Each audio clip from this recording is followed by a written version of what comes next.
My dear friend, today what I gonna actually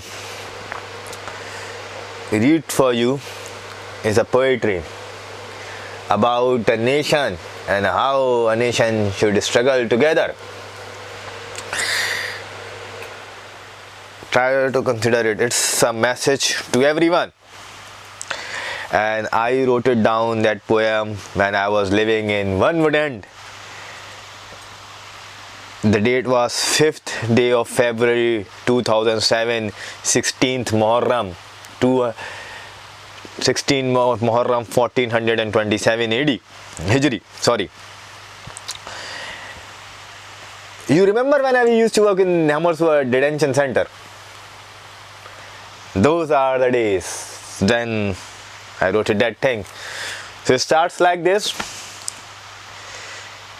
ऐ कौम अगर तुम साथ न दोगे, ऐ कौम अगर तुम साथ न दो तो तन्हा हमसे क्या होगा। ऐ कौम अगर तुम साथ न दो तो तन्हा हमसे क्या होगा। तुम आओ फर्ज बुलाता है, दुनिया में तवक्कुल आता है। तुम आओ फर्ज बुलाता है, दुनिया में तजक्कुर आता है। एक तूफ़ान जोश दिखाता है, एक फितना शोर मचाता है। हम लोग अभी आज़ाद नहीं, हम लोग अभी आज़ाद नहीं, ज़हनों की गुलगुलामी बाकी है। तकदीर की शफ़क़त से आगे ताबीर की खामी बाकी है। सीनों के हरम खोले हैं अभी, उम्मीदों से आबाद नहीं। चेहरों की चमक एक धोखा है, कोई भी जवान शाद नहीं। ऐ कौम अगर तुम साथ न दो तो तन्हा हमसे क्या होगा। The poet was trying to say in that is, a nation should struggle together. A lone soldier is nothing. Our duty call us because the world around us is been changing. Those who are against us, they are already combined and joined their forces together. And we, the people who thinks that we are independent, actually we've been enslaved. We've been enslaved, our mind has been enslaved. We pray to the God for the success, but we don't know the hardships which we gonna face after the success, after the achieving our goals. That's the deep sentence, that we wish for the success.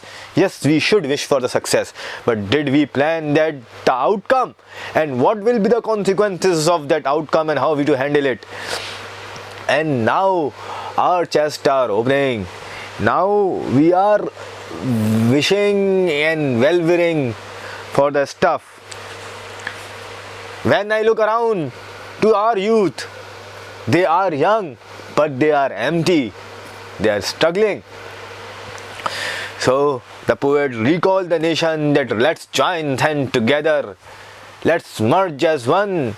You overcome, you overlap my legs, and I will try to shadow you. So we both can succeed. मगरिब के उसूलों के बंधन अफसोस न अब तक टूट सके। हमने कोरा, हम वो कोरा मश्क भिखारी है, मुश्किल से आदत छूट सके।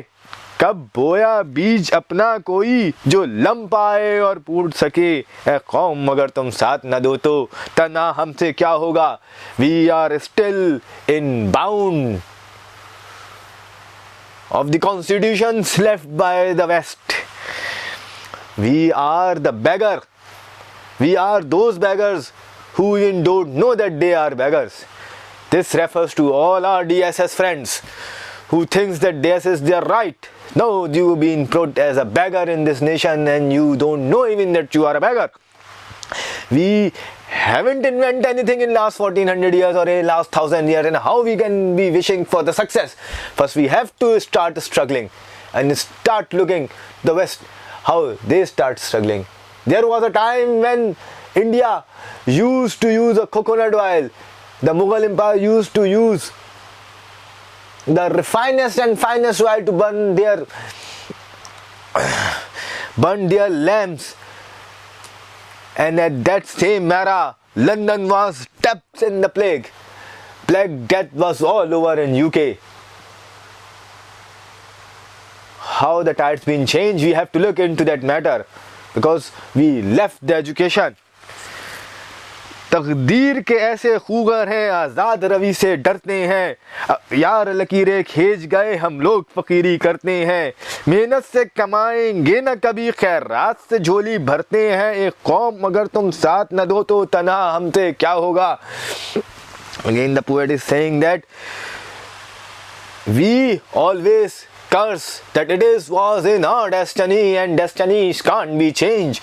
Our Lord the Almighty said us that prayer can change anything, but we don't have ability to ask the right question,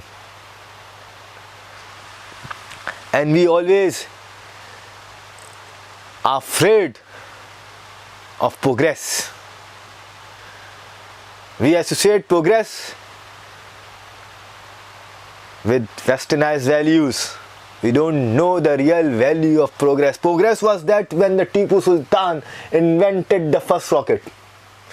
He was the inventor of a rocket technology, and now the world is being sabotaged, the world is being controlled by this ICBM missiles all over the world. So who give them idea?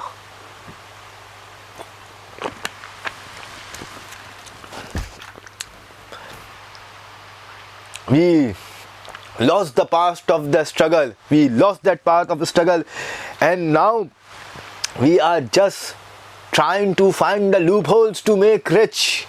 But that richness is not a richness.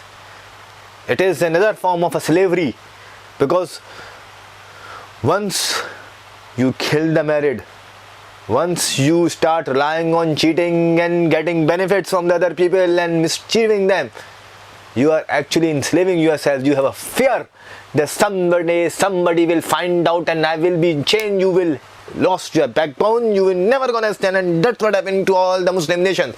We are 56 in total, but we are like nothing. वो दौर गुलामी बीत गया, मिल्लत खुदी को piece गया, हम जीत के बाजी हार गए, दुश्मन हर घर जीत गया, ऐसे में गोया मायूस नहीं बढ़ने की हिम्मत करते हैं, पर आपसे भेद छुपाएं क्या, दिल बैठ न जाए डरते हैं, ऐ कौम अगर तुम साथ न दो तो तन्हा हमसे क्या होगा. Again it are saying about the past, how we been colonized. We thought that all the countries been liberated and get independence, but we haven't got the real independence. We still follow the 1876 resolutions passed by the British Empire. Everywhere in the Muslim world, our constitutions are based on those values being set by the empire. But still we have a vision. But still we have people who have willingness to succeed and to conquer the world. We are not talking about the conquering of the lands, but we are talking about conquering of the hearts. That's what we should be focusing on. जिंदा जो फरंगी हुकूमत का 2 सदियों में तामीर हुआ, अब इस पर संगी पहरे हैं ये एक कटल तकदीर हुआ, हम इसके निगहबान खुदी, हम आप इसके पहरेदार हैं, हम इसके पुजारी हैं, अब तक वो जा भी चुके मेहमान जिसके, ए कौम अगर तुम साथ न दो तो तन्हा हमसे क्या होगा. This is actually directed towards the subcontinent area where our all constitutional and power structure is being designed by the British Empire, and we still follow the same rules and regulation which is being set when the British East India Company come and they start conquering us. We haven't changed anything. Those Lordship and Her Majesty government has been gone. Actually that time it was His Majesty at the end, King George. But we still follow the same principles. Old guards been changed by the brown guards. That's what we did. Farangi ने जाने से पहले या अंडे बच्चे दे ही दिए, बातिल ने वरासत भी छोड़ी और साथ ने वारिस भी छोड़ दिए। बाहर के फरंगी अब जा चुके, घर के फरंगी बाकी है। कुरान के थे जो लोग गमी, कुरान के थे जो लोग गमी, वो कुफर की महके साकी हैं। ए लो ए कौम, मगर तुम साथ ना दो तो तन्हा हमसे क्या होगा। Again is referring about our education system which is always based on the Western values. And values has to be changed. They should be based on the principle of Quran and Sunnah. But to call ourselves a practicing Muslim, we feel shy, we say we are moderate, and that means that we are not practicing Muslim. And when somebody asks us, are you a practical Muslim, are you a practicing Muslim, and we try to say, no, religion is a very private matter, I keep to my, no, I don't keep it that into my heart. Why should I keep it to my heart? I am a kuffar. सही बात, सही बात. So this is a real value. Real value of Islam is being sabotaged. And our principles should be led by, we have no ability now to differentiate from right to wrong and from wrong to right. We can always say we can differentiate between right to wrong, but can we differentiate from the wrong to right? What is the difference between wrong and right? This is a very thin line. Nobody is stopping you to having a fun. Nobody is stopping you guys to go out and have enjoy. But enjoyment should be in the limitation. You should know how far you can go. That's what Islam teaches us. That's what, if you've been educated in both ways, worldly knowledge plus religious knowledge. ربنا آتينا في الدنيا حسنة والآخرة حسنة وقنا عذاب النار وقنا عذاب الحشر وقنا عذاب القبر. First we were asking the Lord that He should give us grant in the world, in this world, then the world to come, and then in qabr, and then akhirah. So you see Lord Himself, Allah Almighty Himself giving us the words. We are not focusing on those words, and we are thinking to study science and struggle for our livelihood is haram. Somebody sometime told us that we are the people who are making kuffars strong by serving them, and I was like, seriously, that's what you think? To make a halal rozi, to earn a rightful money is actually the half of your religion. Half of your religion is taharat, half of religion is cleanness. So वो जिस दीन पर अपना ईमान है, इस दीन की तस्लील करें, कुरान के हक़ाइक़ को ज़ालिम तावीलों से तब्दील करें। क्या हम ये सह भी सकते हैं, क्या हम चुप रह भी सकते हैं?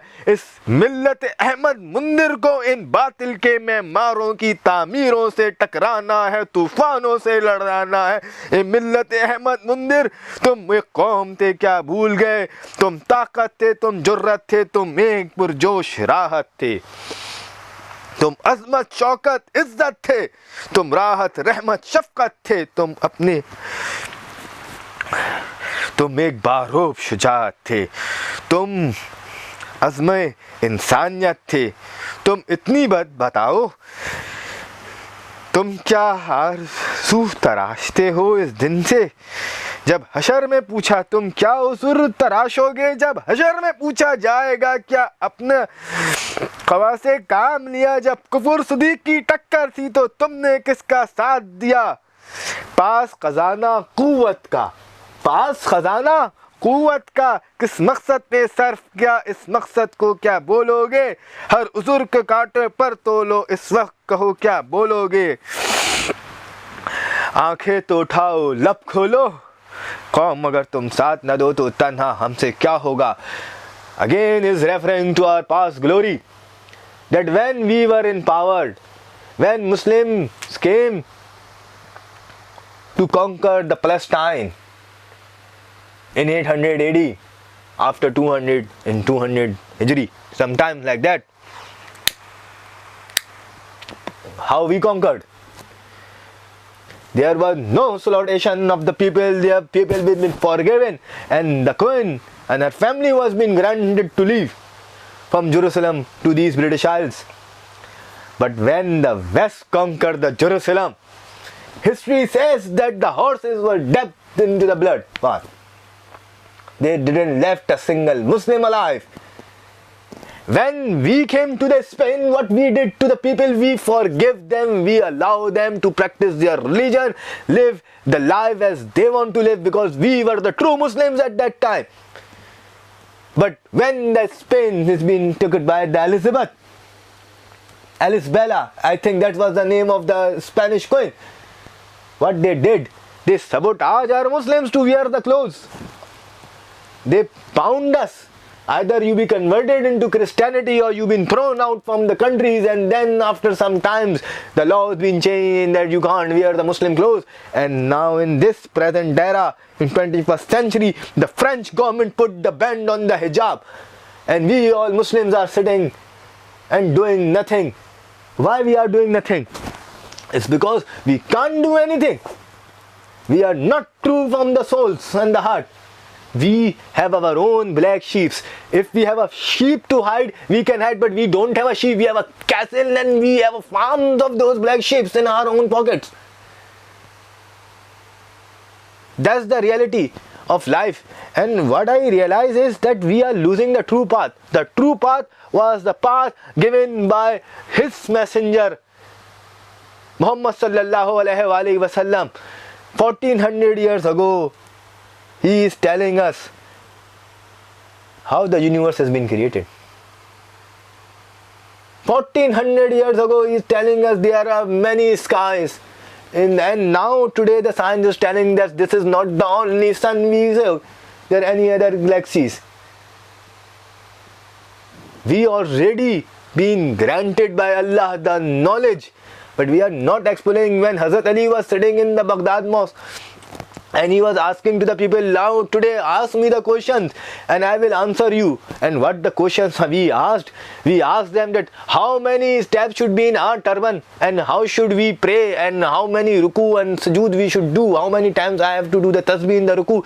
Instead of asking the real question, those questions, I am not saying that they were not real, they were crucial questions as well, but the purpose is our whole life is ibadat.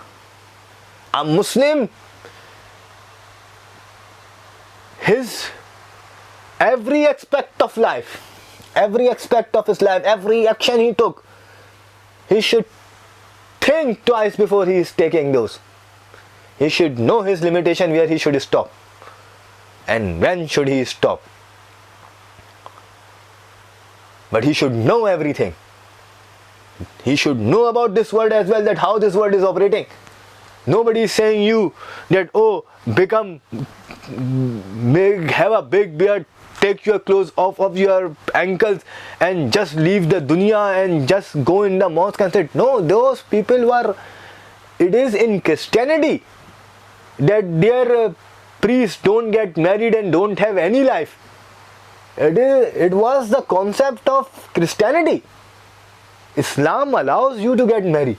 Islam actually bound you to get married, and marriage is the biggest sunnah of Muhammad sallallahu alaihi wasallam. That's the reality of life.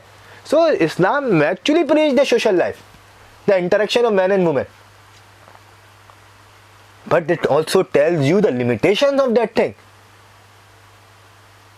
You look at the nun, the dress code she wears is exactly the dress code a Muslim woman wears. You look at the Pope clothing and look at the Muslim brother clothing.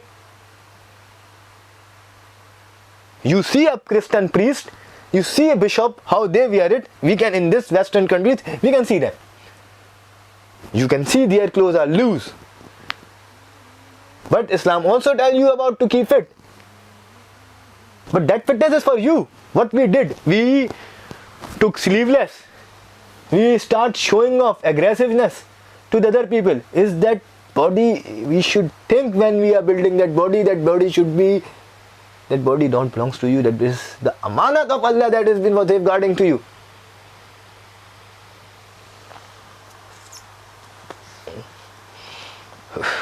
So what I was saying is that we lost the true path. We lost the true essence of Islam. And I feel very ashamed sometimes When people are saying me that we are serving the Western societies, we are the part of society.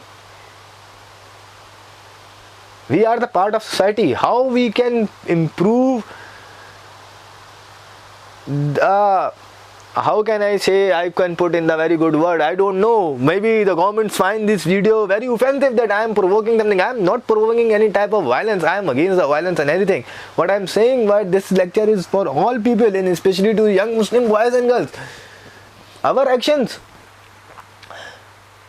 should be, and they must be, the examples for others. When I cross the street, I should know what should I have to do. Islam bound us to follow the rules and regulations. We shouldn't have to jump on the road and cross from anywhere. It's a very small basic that you shouldn't have to leave your garbage outside. Council collected on every day, on Thursday or whatever day the council come to collect it, you have to put on that day. The principle of Islam was that you don't have to throw your rubbish on the streets. These are the basic principles, and if you follow the basic principle, it becomes ibadat as well. You are putting the garbage on Thursday outside. We all put the garbage in West London area. West London area, they mostly have the Thursday night collection. We all do that thing. It could convert into the ibadat when we think that our Prophet ﷺ said that taharat is the biggest thing. We are cleaning, if we make the intensity that from my side there should be no harm to other people, there should be no hassle and no provocation to other people. I will keep my rubbish safely and securely at the back of my home. On Thursday night, I know what time they come. I will put it out and they will collect it. It becomes sawab now. You are this deed, you are become a law-abiding citizen.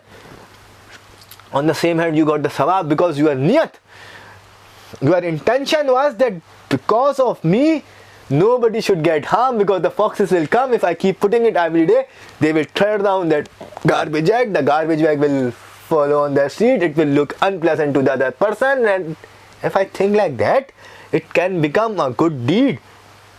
I have to do it anyways. When council will find me after 3 or 2 months finding out that you keep your rubbish everywhere or you keep throwing something, then by the fear of punishment you do it. If you do that thing on the first step by the fear of Allah, and that just keeping in one concept that I have to follow my messenger, I have to follow the Muhammad example, I will do it. It becomes sawab and you become a law-abiding citizen. People will respect you that this is a Muslim family, and they never, if you have an empty car park, offer them to the other people. It's not bothering you. You can tell them your sleeping timing. That my friend, I sleep 9 o'clock and I wake 5 o'clock in the morning. It will be highly appreciated that if you left your car before that time and pick it after that time. This is a highly appreciating thing. You can do it. People will respect you for that. And they are not respecting, they are respecting your religion. By doing this thing, you are actually preaching your religion with your practicality. With the practicality. Because I have an empty land of 7 car parks. I don't have 7 cars. I can be a helping hand to the people. Those people who are leaving their cars on the road. They are my neighbors. But Islam said that 7 doors. You have the definition of neighborhood. What Islam says, 7 houses to your right, 7 houses to your left are your neighbor. And if you remember correctly, few days back, how other neighbor treated us, what did that make us stop to do good? No, that is his faith, that is his deed. Is his deed gonna affect on our future actions? Do we need an excuse to be violent as well? No, we don't need an excuse. What we need is actions. I know my third door neighbor don't have a car park. I already told him, but I don't think so he understands what I was saying. When I will have a day off, I will tell him. Is it biting me when somebody left the car here? There is no car here. Why you are living there and be victimized by these thugs? They are scratching your car. If just take from dunya point of view, just take from worldly point of view, I will have a very good relationship with that neighbor when I will offer him a car park. It will be a very good deed for him. And now look at the religious point of view. I save him.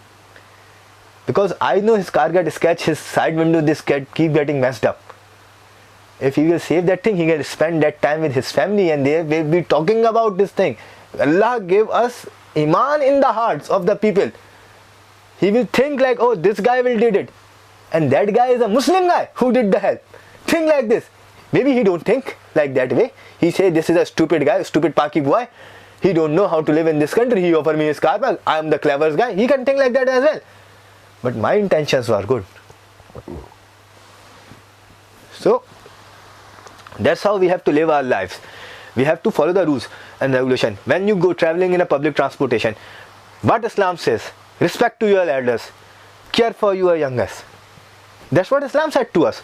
So why, when we saw some elderly person coming, why these priority seats must be prioritized to them? Why not we can offer the other seats as well if we are sitting there? It's a good cultural thing as well. But when you do with the dadi, when you do with the beard, and you do with the intention of the like, please have a seat. You are like my mother. I'm not saying you are my mother. I'm just saying you are like my mother. Who says that I'm making any other Western woman my mother? No, I'm saying like, you are like my mother. Have a seat. You are my elder. Have a seat. She will think. Everybody thinks.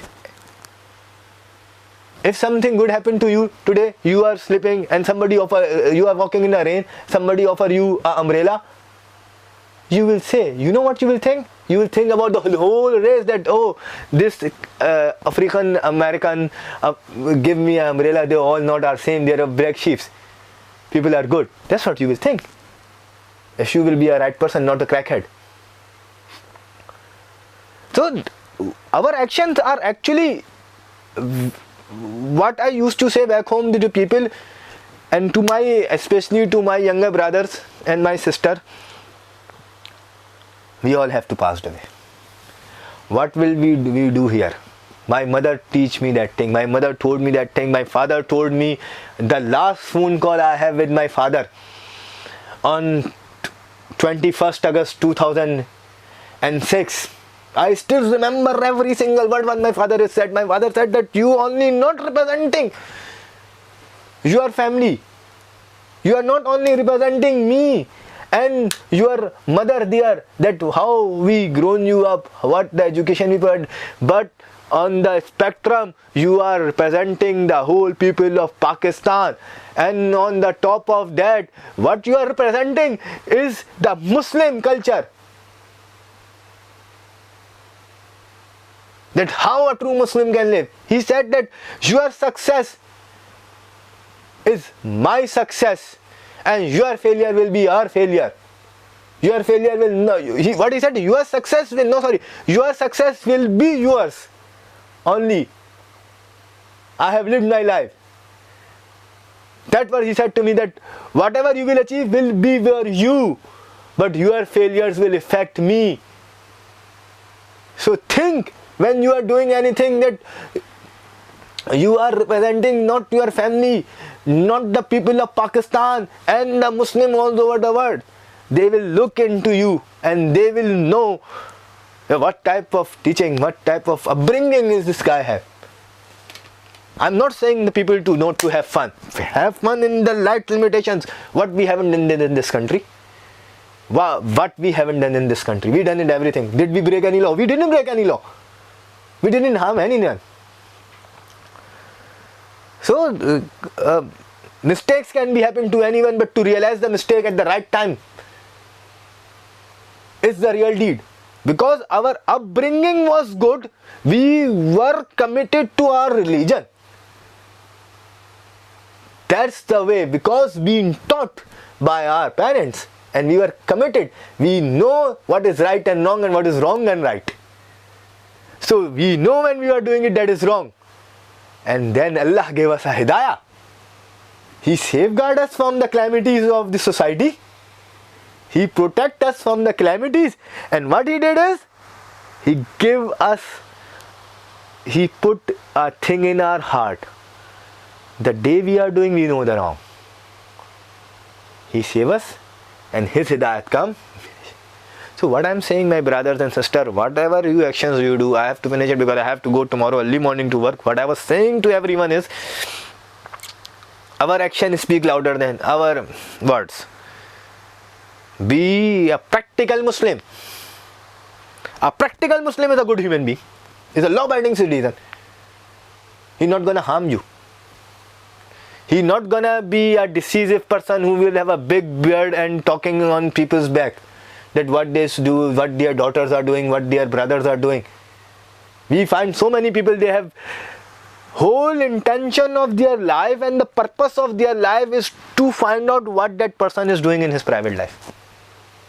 Who gives you the authority of being a judge and jury? Be together, work together, make it harmony. I am the only one thing I want to say before I finish this lecture or whatever we are discussion or whatever you say like this.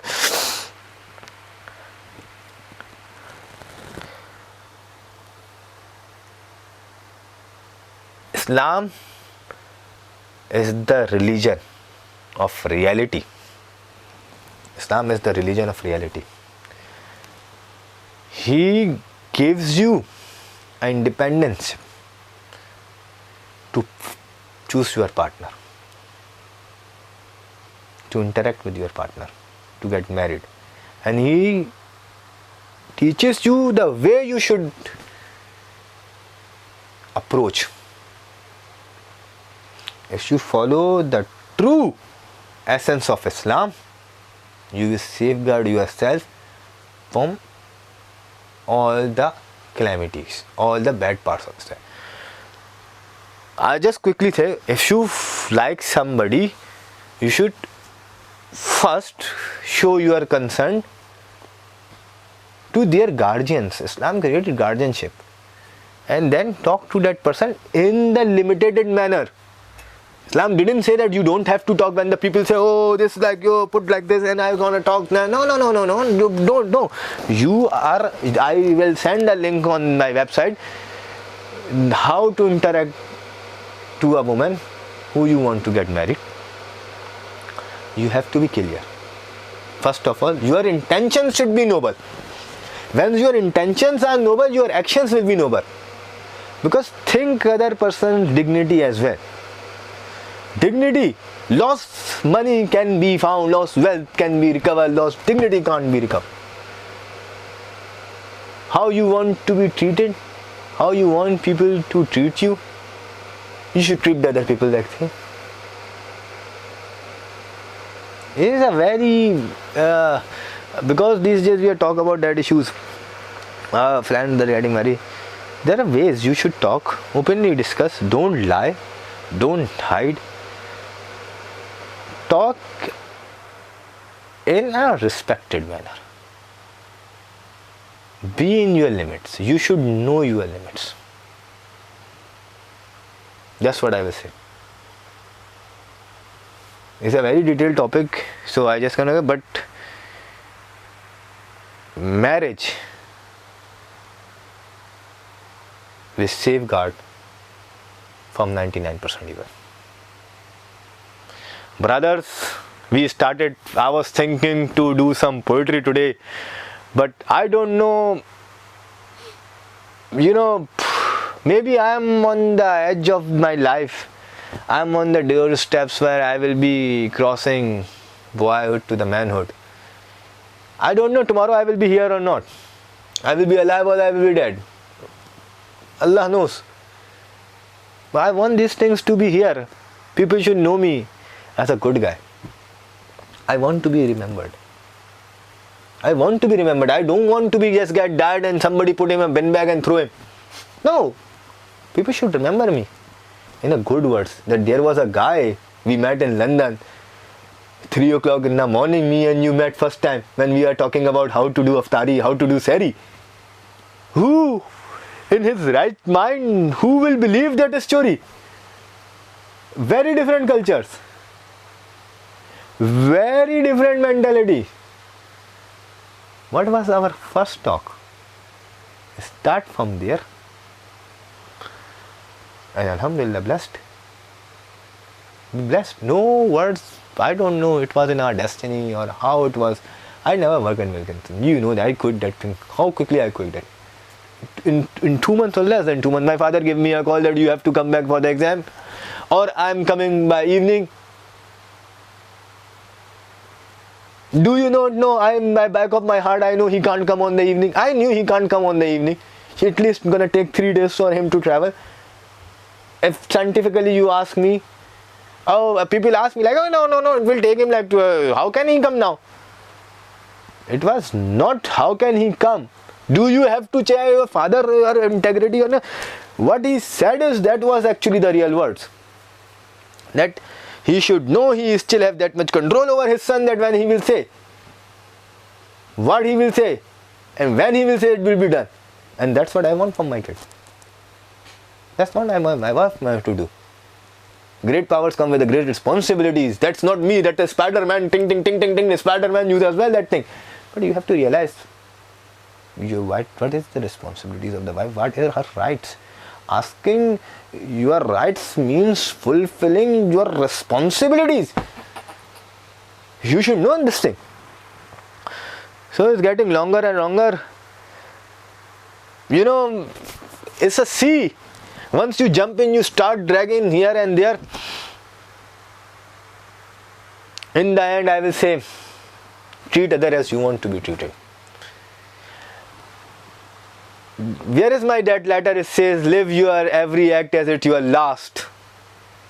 I made a lighter when there was a plane crash back home. And I used to travel. I thought that I got a fear that might be one day I will be in the plane and it can crash. So I wrote it something back on the back of my lighter, like an US soldiers. Not on this lighter. This is like a jazz from Jazz Club. As I was telling you, you should enjoy the bounties of Allah in the real manner. Jazz, I am a jazz lover. Everybody knows I am a blues lover. I listen to Beatles. I got crush on Taylor Swift. You have to be open. You have to be open. Why you are lying to yourself? Who you are lying for? Why are you trying to put some fake image? You are Fron, or who are you? You are a creation. You are a creation. You are not a creator. You are a creation. Think like that. And if you will be honest to yourself, you will have an easy life. If I have to fake you, I will always gonna be in trouble. That I have to keep impressing Mr. Miran. No, I shouldn't. Why shouldn't I be impressing you? Everybody, I told, like, I started working in very harsh conditions. You know that thing. You know me from the day one here. Why she should portray ourselves a fake thing? And God has granted us that we've been to the prestigious places in this country where people can think of. So, Alhamdulillah, very good life has been left. Guys, be true to yourself. Whatever you do, just think that you should be remembered goodly, okay? Just I have to finish on this, that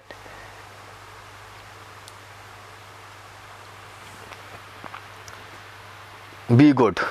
Be good to everyone. Think, live every act as it is your last. Be good to the people, be good to everyone. Regardless of kuffar, regardless of Muslim, non-Muslim, be good to everyone. Everybody is being created by His Almighty Allah, and you gonna be answerable. You are not. He gonna be answerable to his deed, but you will be answerable of the deeds you did with that person. Okay, so sorry if I hurt anybody's feeling or anyone. Have no intention to provoking any kind of violence or any kind of thing. This is the thought of a old man, you can say, and he just like to talk sometimes. So forgive me if I hurt anyone. And anybody needs any explanation on my lecture, I will be very happily, gladly to do so. Assalamu alaikum, brothers.